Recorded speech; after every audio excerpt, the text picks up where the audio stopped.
जो जो लोग सात संगति से टूट के 2022 में या उसके बाद जैसे भी किसी के कहने से या दबाव में या अज्ञानता में जो इन सतलोक आश्रमों में वापस जो है वो चले गए थे, जिन्होंने अपने नाम वाम जो है वो शुद्ध करवा लिए थे, जो भी था, अब वो लोग वापस आना चाहते हैं।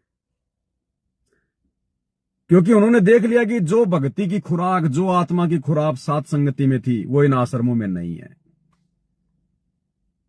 जो बातें सात संगतियों में जो बताई जाती थी ना, आश्रम वालों के बारे में, कोऑर्डिनेटरों के बारे में, वहां की संगत के बारे में, वो उन्होंने जाके वहां पर एक दो बार देख लिया।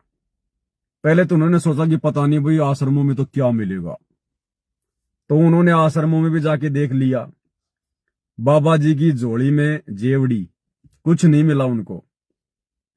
अब आत्मा कैसे स्वीकार करे, क्योंकि वहां पर आत्मा की खुराक है ही नहीं, ना वहां कोई ज्ञान चर्चा। अब सात संगति में तो खाना वाना खा के भगवान को भोग लगा के 10 बजे बैठ जाते थे, सुबह 4 या 5 बजे ज्ञान चर्चा से उठा करते थे।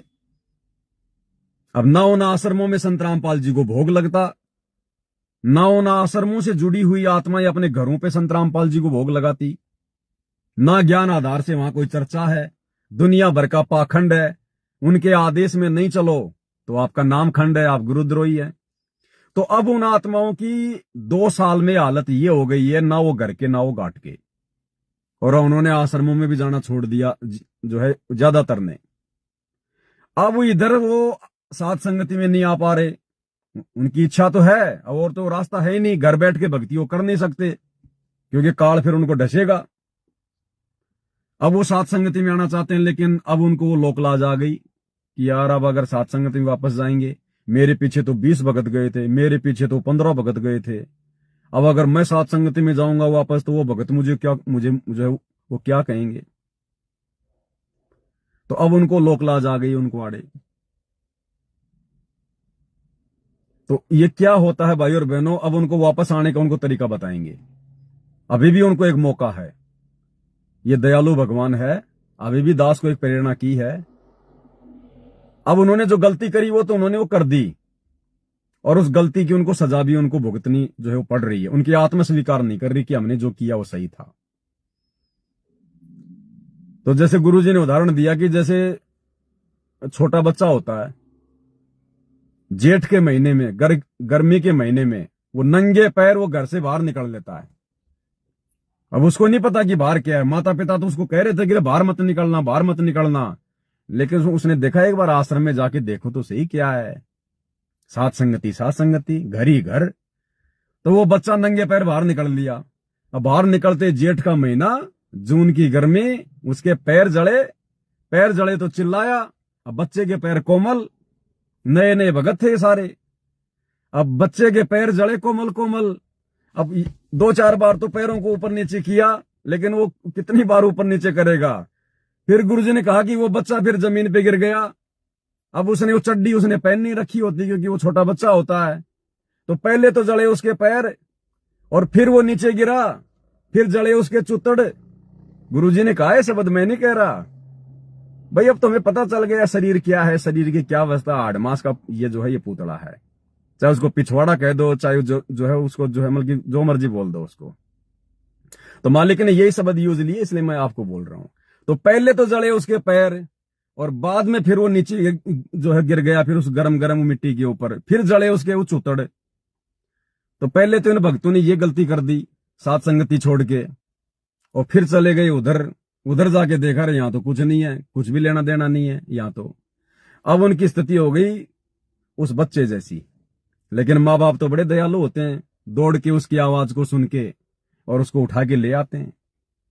तो भाई परमात्मा दास को प्रेरणा की है, क्योंकि मालिक को भी पता है कि जो गलती हो गई वो तुम लोगों से हो गई भाई। अब देखो भाई और बहनों, अब तुम सीधे सीधे वहां से तुम वापस नहीं आ सकते अब, क्योंकि तुम्हारे ऊपर एक जुमल की फाउंडेशन हो गई। अब यही तो होता है, गांव में कहावत है, वो थोड़ी अश्लील है, आप लोगों को नहीं यहाँ पे बोल के हम सुना सकते हैं, कुछ मर्यादाएं हैं शब्दों की, लेकिन आपको वैसे बता देता हूं, जो शाना आदमी होता है ना वो 2 बार ठगाता है। शाना आदमी होता है ना वो 2 बार ठगाता है। अब आप उधर चले गए सात संगति छोड़ के, वहां जाने के बाद में मैं गुरुजी से वीडियो पे बात करूं, मैं गुरुजी का वीडियो कॉल सुनूं। आप वहां चले गए, जोश जोश में कह दिया गुरुजी हम उसको छोड़ के आ गए, गुरुजी हमने छोड़ दी साथ संगति, गुरुजी हम उसके साथ में थे। तो ये परीक्षा का समय था, तुम समझ नहीं पाए।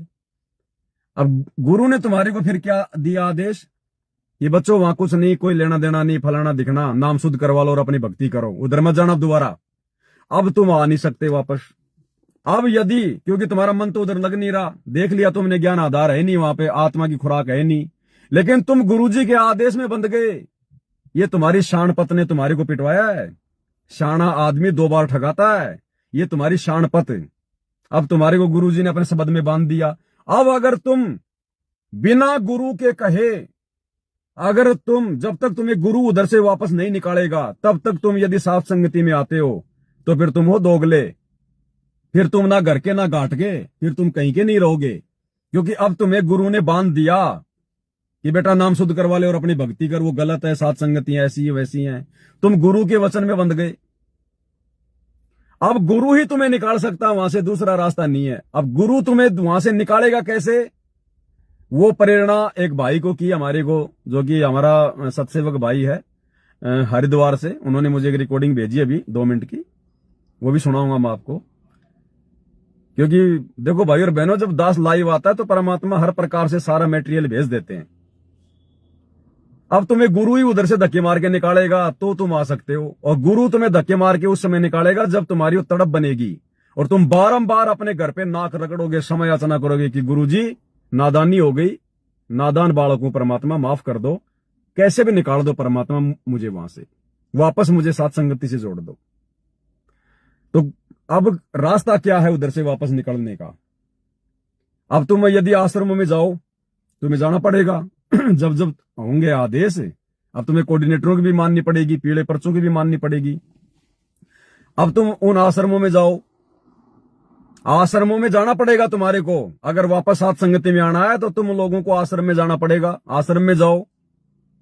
अब आश्रम में तो पूरा टोटल वहां पे अज्ञान है, और वहां पर जो भी तुम देखो ऐसी चीजें, अब तो तुम, क्योंकि तुम्हें सारी बातों का पता है क्या सही और क्या गलत है, तुम वहां पर उन लोगों का विरोध करना शुरू करो। अगर वहां पर समागम होते हैं, लड्डू जलेबी बर्फी, वहां पर दुनिया भर का लहर तारा तालाब, ये मिट्टी के बैल, रंगोली फंगोली, डेकोरेशन, फूल फाल से उसको सजा देते हैं। भाई बहन ना कोई भक्ति बोध हाथ में लेके आरती करते, बैठे बैठे आरती कर, दुनिया भर के पॉइंट हैं। तुम वहां भक्तों के बीच में इन बातों का जिक्र करो कि भगत जी ज्ञान आधार से ठीक नहीं है, देखो ये गुरुजी ने ये बताया, तुम्हारे पास में सारे प्रमाण हैं। साथ संगति से तुमने सब कुछ सीख लिया। अब तुम उन आश्रमों में जा जाके उन भक्तों को समझाना शुरू करो, और गुरुजी का परिवार या कोऑर्डिनेटर या आश्रम का संचालक अगर कुछ भी ऐसी उल्टी हरकतें करते हैं, ज्ञान विरुद्ध कोई काम होता है, तुम उसका विरोध करो खुल के, विदुर की तरह। थोड़ा सा जान को जोखिम जरूर है, लेकिन परमात्मा साथ देगा। अगर तुम्हारी नीयत अगर सही होगी तो तुम्हें कोई हाथ भी नहीं लगाएगा। जब तुम या तो भक्तों में बैठ के ज्ञान आधार से अगर तुम चर्चा अगर वो करोगे तो भगत तुम्हारी शिकायत ऊपर पहुंचा देंगे। वो चापलूसी करते हैं सारे भगत, अपने कोऑर्डिनेटर को बताएंगे, या आश्रम के जो है मुखिया को बताएंगे, या आश्रम के बड़े बड़े लोग जब ऐसा कोई काम करेंगे, वो ज्ञान, इनके तो सारे काम इनके ज्ञान विरुद्ध हैं, तो तुम उनका खुल के विरोध करो कि भगत जी ये परमात्मा के ज्ञान में तो है नहीं। बाकी देखो आपकी अपनी सोच है, हमारे को तो ये चीज अच्छी वो लग नहीं रही। लड़ना झगड़ना है नहीं, ज्ञान आधार से तो बोलना पड़ेगा, जैसे जैसे विदुर ने बोला। अब जब तुम इस प्रकार का विरोध करोगे तो फिर तुम्हारी प्रार्थना लगेगी वहां, कहां, हिसार जेल में। जब तुम बार बार तुम इस प्रकार से ज्ञान आधार से जब तुम उनका विरोध करोगे, फिर तुम्हारी अर्जी लगेगी हिसार जेल में, लगे ना लगे, लेकिन तुम्हें कहा जाएगा कि गुरुजी ने तुम्हारी नो एंट्री कर दी है। तो तुम ऐसे मत मानना, बोला भैया मेरे नाम का कोई पीला पर्चा दिखा, मेरे नाम की कोई ऑडियो बता, अगर गुरुजी ने मेरी नो एंट्री अगर वो कर दी है तो मुझे तो भैया पुख्ता प्रमाण दे। तो वो तो या तो तुम्हें कोई पीला पर्चा दिखाएंगे, या फिर गुरुजी का कोई ऑडियो वीडियो दिखाएंगे कि मैंने इन भक्तों की नो एंट्री कर दी, मैंने निकाल दो इनको, ये कोई काम के नहीं है। तो समझ लेना गुरु ने तुम्हारे ऊपर बहुत बड़ी मेहर कर दी, तुम्हें फिर से एक मौका दे दिया परमात्मा ने। अरे एक बाल पे 2 छक्के, जीवन में 2 मौके किसी भाग्यशाली को मिलते हैं। तो परमात्मा सतगुरु रामपाल जी भगवान तुम्हारी फिर से नो एंट्री करने को तैयार है, अगर तुम थोड़ी सी अगर समझदारी अगर दिखा दो तो। नहीं भाई, तुम गुरु वचन में बन चुके हो।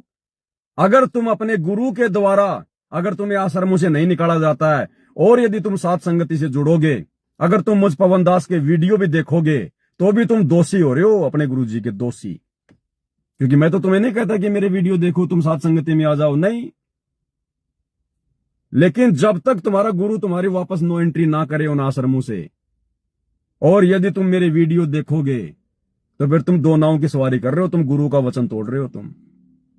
तो मौका है तुम्हारे पास में, क्योंकि जब तुम आश्रमों में जाके उनकी उल्टी हरकतों का विरोध करोगे, भक्तों को बेचारों को ज्ञान आधार से समझाओगे कि वह जब हमारा गुरु साक्षात है, हम अपने गुरु को भगवान कह रहे हैं, तो ये दाढ़ी मूंछ वाली फोटो का क्या मतलब भगत जी? देखो देखो भगत जी, आपने ये क्यों पहन रखी है? फिर ये तो फिर दो गला काम हो गया।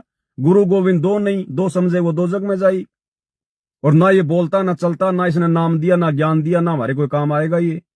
तो तुम्हारे पास तो लाखों पॉइंट है उनको समझाने के, बात तो छेड़ो एक बार। परमात्मा रास्ता निकालेगा, तुम्हारी शिकायत ऊपर जाएगी, और उधर से गुरु तुम्हें धक्के निकालेगा। वो धक्का नहीं है, गुरु तुम्हें फिर से मौका देगा प्यार से कि बेटा जा, अब की बार वापस मत आ जाना इधर। तो भाई और बहनों, मौका है तुम्हारे पास में, बाद में मौका नहीं मिलेगा ये। बाकी तुम्हारी मौज, तुम्हारी मर्जी। तुम्हारे को वापस साथ संगति में आने का तो मैंने तरीका बता दिया। अगर तुम वैसे साथ संगति में आओगे सीधे, तुम गुरु जी के दोषी बनोगे। ये ज्ञान आधार की भक्ति है, हमने कोई सेना नहीं जोड़नी। और बाकी तो अगर तुम आओगे तो हमें तो कोई ऑब्जेक्शन नहीं है, हमारे लिए तो तुम आज भी हमारे भाई हो। कजोड़ भगत जी जयपुर वाले, उन्होंने हमारे साथ में धोखा किया, टाटा सफारी गाड़ी उठा के ले गए, धोखे से ले गए। कोई बात नहीं, आप किसी भी साथ संगत वाले से पूछ सकते हो, किसी भी साथ संगत वाले से। 2 साल हो गई आपको गाड़ी उठा के लेके गए हुए धोखे से। अगर मैंने उस बात का जिक्र कहीं भी साथ संगति में किया हो, किसी के आगे भी किया हो, आपकी मैंने कहीं कोई बुराई करी हो, कुछ भी बोला हो, नहीं। हम अपने परमात्मा भी विश्वास करते हैं, मालिक ने उससे भी लाख गुना बढ़िया गाड़ी दे दी। तो हमारा आपसे कोई राग द्वेष नहीं है। अगर हम राग द्वेष करेंगे फिर काहे कि हम सत्सेवक। एक शत्रु एक मित्र है, भूल पड़ी रे प्राण। आपके कर्म आपके पास, हमारे कर्म हमारे पास में। किसी के बारे में नहीं। वो राहुल था, बंबई वाले थे, 5-7 लाख रुपए उन्होंने मेरे वहीं रख लिए सेवा के। पता नहीं क्या किया क्या नहीं किया।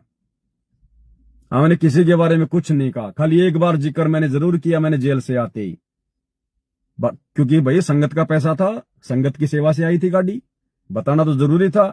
इधर तो आपके कर्म बन रहे थे, उधर वो गाड़ियां घूम रही है राजनीति में, जाटों के भवन बनवाने में, उल्टे सीधे कामों में। तो कर्म तो फूटेंगे तुम्हारे। तो एक बार तो बोलना जरूरी था, मैंने वीडियो बना दिया। उसके बाद मैंने कहीं कोई जिक्र नहीं किया किसी का भी। जितने भी लोग गए उधर, उन लोगों ने मेरे बारे में बहुत कुछ कहा, आश्रमों में जा जाके अपना इंटरव्यू दे दे के, वो ऐसा था, वो ऐसा था, ये करता था, वो बर्गर खाता था, वो पेटीज खाता था, ये करता था। उन्होंने कहना था वो कह दिया, अपने कर्म फोड़े नहीं फोड़े। इधर साथ संगति में ये काम नहीं है भैया। अगर कल को तुम वापस साथ संगति में आते हो, हम तो तुम्हारे को सीने से लगाएंगे, अपने सगे भाई से भी ज्यादा प्यारा समझेंगे। आज भी समझ रहे हैं। इस दास के प्रति मेरा गुरु साक्षी है इस बात का। कजोड़ भगत जी हो, राहुल भगत जी हो, जयपुर का कोई भगत जी हो, कहीं का कोई भगत जी हो, उनके प्रति इस दास के मन में किसी प्रकार का कोई द्वेष नहीं है। द्वेष हो गया तो फिर मेरे जैसा नीच नहीं, फिर मैं काहे का भगत। अगर द्वेष होता तो मेरे शब्दों का किसी भी संगत पे ये असर ही ना होता। और देख लो भाई और बहनों, जितने तुम गए टूट के, तुमसे कई गुना ज्यादा वापस साथ संगति में जुड़ गए लोग, कई गुना ज्यादा। तो ये मालिक का मिशन है, सतगुरु रामपाल जी भगवान का, यही चलेगा अंत तक। यही साथ संगति के नियम कायदे कानून, इसी प्रकार की भक्ति। भले तुम्हें आज समझ में ना आए ये बात, लेकिन बाद में पछताओगे। ध्यान रखना इस बात का। गुरु परीक्षा लेता तो इसी प्रकार की लेता है। गुरु जब परीक्षा लेता तो बिल्कुल विपक्ष में खड़ा हो जाता है। कोई सोच भी नहीं सकता ये हो क्या रहा है, जैसे आज ये लाखों की संगत नहीं समझ पा रही। बाकी सबके अपने संस्कार हैं, कौन आएगा कौन जाएगा भाई, वो तो अपने लिए आएगा अपने लिए जाएगा। हमें क्या है, ना हम उसकी भक्ति लेंगे, ना वो हमें भक्ति देगा, ना हमें चाहिए, ना एक दूसरे की भक्ति से हमारा उद्धार होगा। खुद की मर्यादा, खुद के नियम। बाकी आपको एक जो तरीका था वो आपको बता दिया, परमात्मा ने एक भगत को प्रेरणा की, मैंने आपको बता दिया।